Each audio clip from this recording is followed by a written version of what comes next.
This is One-on-One.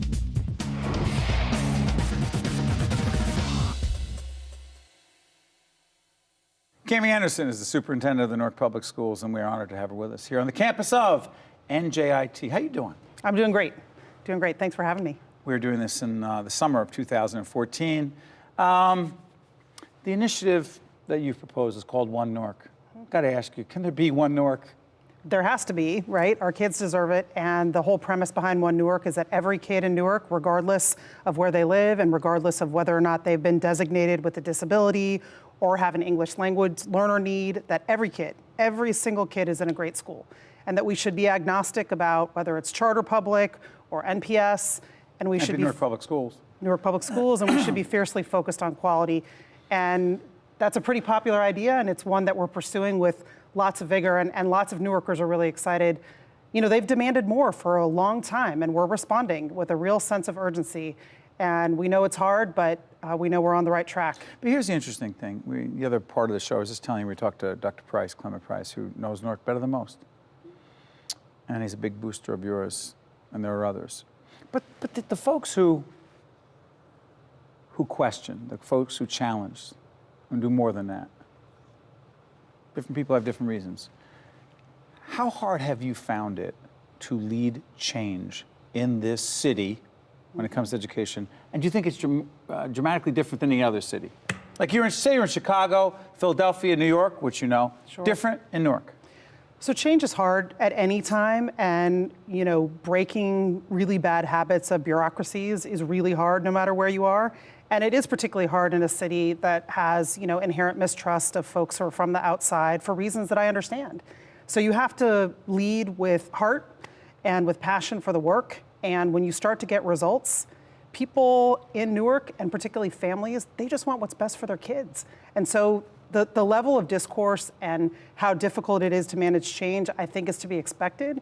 And it's our job as adults, as educators, to keep children in our hearts and our minds with every single decision, and to know that, you know, if we're having hard conversations, we're probably doing the hard work of moving the system. And that, to me, is what we need to keep in mind. So those who push back and say, just slow down, you're moving too quickly, you can't be consolidating schools so that kids have to travel to go to a certain school. They need to go to the school that's closer to them. And you say, yeah, but there weren't enough kids to keep that school going, so consolidating saves money. Listen, I'm giving shorthand to the program. But it's more efficient, more effective, and they say slow down. You say? I say if you are in a mediocre teacher's classroom as compared to a great teacher's classroom, you lose on average a year of learning, which means over 3 years, you are significantly behind your peers, and we can do something about that. So I'm telling you what I know families know. If their kid is in a poor performing classroom or a failing school, we are making lifetime decisions for that young person. So we cannot wait. Our kids cannot wait. Their futures are at stake, their lives are at stake, and America deserves to have every single kid in Newark at the top of their game and leading the way. And they are completely capable if we as adults are prepared to make tough decisions. So tell the families who know they want great schools, and families are not willing to wait, and they are demanding more. We had 15,000 Newarkers apply through the universal enrollment system. These are individuals. Explain that to people who don't understand. It's one-stop shopping for families who are seeking something different for their young people. You didn't have to apply. If you were happy where you were, you didn't have to apply. And out of 43,000 students, we had 15,000 applicants in our first year. That's more than any other city in the country. What does that say, Cami? That says to me that families are demanding excellence, and that we need to provide excellent schools now, quickly, so that we don't lose a generation of kids because we were unwilling to make the tough decisions to put them at the forefront of what we need to do. Where did, you're not born and raised in this city. Where were you born and raised? Los Angeles. My father was an organizer in Watts, actually, and my mom was in family and child welfare. So we grew up in LA, where both were very involved in urban revitalization, family support, education advocacy. So I come by it honestly, even though it's on another coast. You know, some of these issues are universal. Let me ask this the right way. You're feeling for the city of Newark. You know, there are a lot of people who believe that you can't love this city and have a real feeling about it unless you're born and raised here. Like I was, don't live here anymore, live in Montclair. But a lot of folks are convinced you can't really, even Cory Booker caught a ton of crap, right? You weren't born here, you're in Harrington Park. That's a million miles away. You're in California, it could be the same thing, right? They question your commitment to the city. You say what to those folks? It's all about our kids, right? I mean, I've been involved in trying to move the needle and close the achievement gap and ensure that every single young person in this country has an excellent education since I was pretty young. I started my first teaching job when I was still in high school, and I have an absolute passion and fire in my belly to make sure that every young person gets what they deserve, which is an excellent school that delivers on their potential. And the fact that we do not have that now, to me, is the civil rights issue of our generation. Is it personal for you? 100%. Why? A lot of reasons, but you know, I have 11 siblings. My folks had 3, adopted 9, and my 9 adopted siblings, you know, came to our family in large part due to challenges beyond their control. And I saw a school system that didn't necessarily serve them well. Many of them overcame tremendous obstacles and are absolutely brilliant, but they shouldn't have to fight that hard.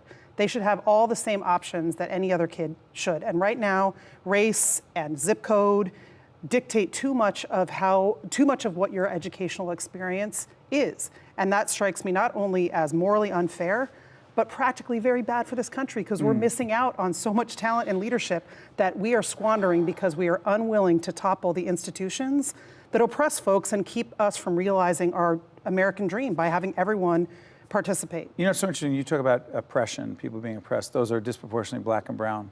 People are black and brown.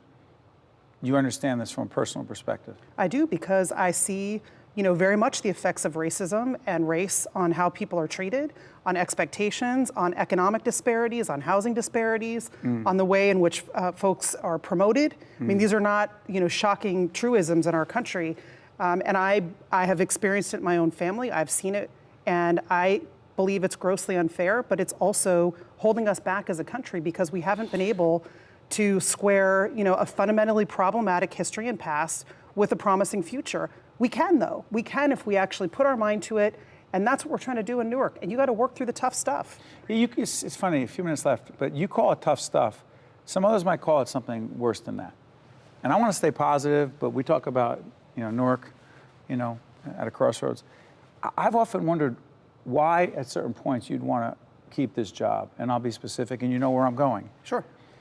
Why at certain points, when you are targeted on a personal level and things are said about you personally, you're a horrible person, that you have no sense of what people are really experiencing, and you're a white interloper, and you are just, you don't get it, and worse than that. And you're at meetings and people are screaming and yelling and cursing at you.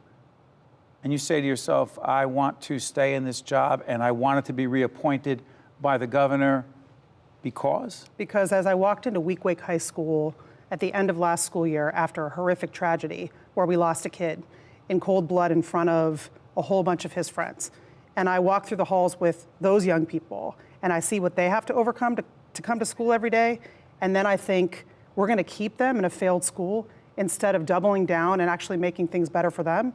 If we can ask them to be resilient, to keep getting back up, to keep their eye on the prize, then I can too. And I can actually do it with even more vigor, because I know that what's standing between excellence at Week Wake and where we are now is simply a matter of will and our commitment to equity and excellence. And if we double down on that, I believe we can get there. And how dare I quit if I can't look that kid in the eye and say, you've got to keep going? Then I can't do it myself. So they inspire me. Young people inspire me because their resilience and their ability to keep getting back up is why I do what I do. You see something in those kids, don't you? 1,000%. And they are the future of this country. They are leaders in the making. And if we as educators and citizens and leaders in Newark are willing to double down and dig deep and make hard decisions, then we can put those young people in the White House. We can put those young people as CEO of companies. We can put those young people as diplomats or whatever their desires and passions are, because we gave them such an excellent education that they've gotten what they deserve.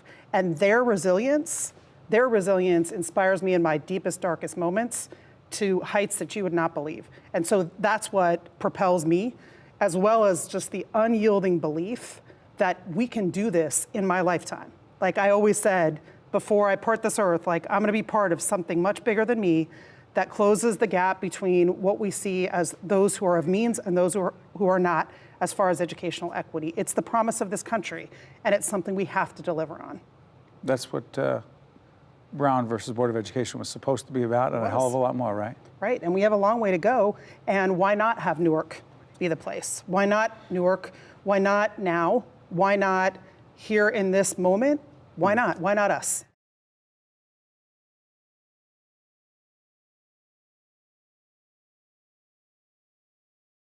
One-on-One with Steve Adubato has been a production of the Caucus Educational Corporation, celebrating over 25 years of broadcast excellence. Funding for this special edition of One-on-One with Steve Adubato at NJIT has been provided by New Jersey Institute of Technology, Prudential Financial's Global Communications Department, Audible.com, Barnabas Health, TD Bank, Josh S. Weston, and by the law firm of Gibbons, P.C. Transportation provided by Airbrook Limousine, serving the metropolitan New York, New Jersey area. This program has been made possible in part by the Fidelco Group.